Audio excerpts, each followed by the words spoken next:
Long ago, in a land called Canaan, lived the people of Israel. At this time, the world was often a place of great challenges, and the people looked for guidance in their daily lives. It was a time when God guided Israel, providing direction and wisdom through chosen individuals. The people of Israel lived under the rule of a king from Canaan named Jabin.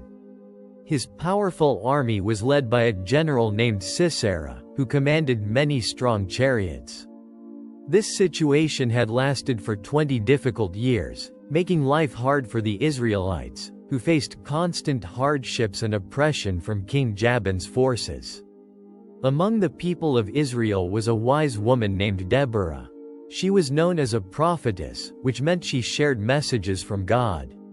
She was also a judge, helping people settle disagreements and understand what was right. Deborah would often sit under a palm tree, where people would come to her for advice and to hear God's word. There was also a brave commander named Barak, who led parts of the Israelite army. For many years, this was the way things were. Deborah continued to offer guidance, and the people continued to live under the rule of King Jabin. This situation seemed fixed, a familiar part of their everyday lives, even though it brought difficulty and sorrow. It was a time of waiting for change, when the familiar patterns of life held steady. One day, Deborah received a clear message. She sent for Barak and told him that God instructed him to gather 10,000 men from the tribes of Naphtali and Zebulun. He was to lead them to Mount Tabor.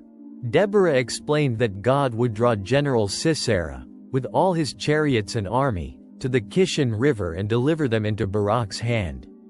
This was a moment when the leaders respond to a call to action.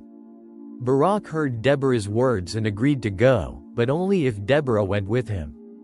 Deborah accepted, explaining that because of this, the honor of the victory would eventually go to a woman. Barak then gathered his 10,000 men. He traveled with Deborah to Kadesh, preparing his forces as instructed. The main challenge became clear when news reached Sisera that Barak had gathered an army on Mount Tabor.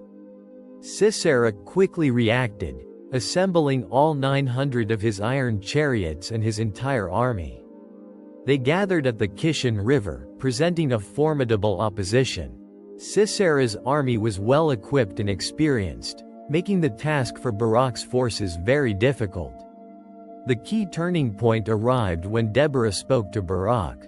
She told him, "Go. For this is the day the Lord will give Sisera into your hands. Has not the Lord gone ahead of you?" With these words, Barak and his 10,000 men charged down from Mount Tabor. In that moment, God caused confusion and panic within Sisera's army. It was clear that God leads justice, bringing about a shift in the battle. Immediately following this, Sisera's chariots and his entire army were thrown into disarray. The general, Sisera himself, jumped from his chariot and fled on foot. Barak and his men pursued the remaining forces, ensuring that none of Sisera's soldiers escaped. Sisera ran to the tent of Jael, the wife of Eber the Kenite, seeking refuge. While he was resting, Jael took a tent peg and a hammer. She then used these to quietly bring Sisera's life to an end. Over time, with Sisera defeated, King Jabin's power weakened more and more.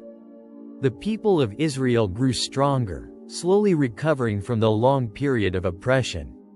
The land began to experience a new sense of calm and safety.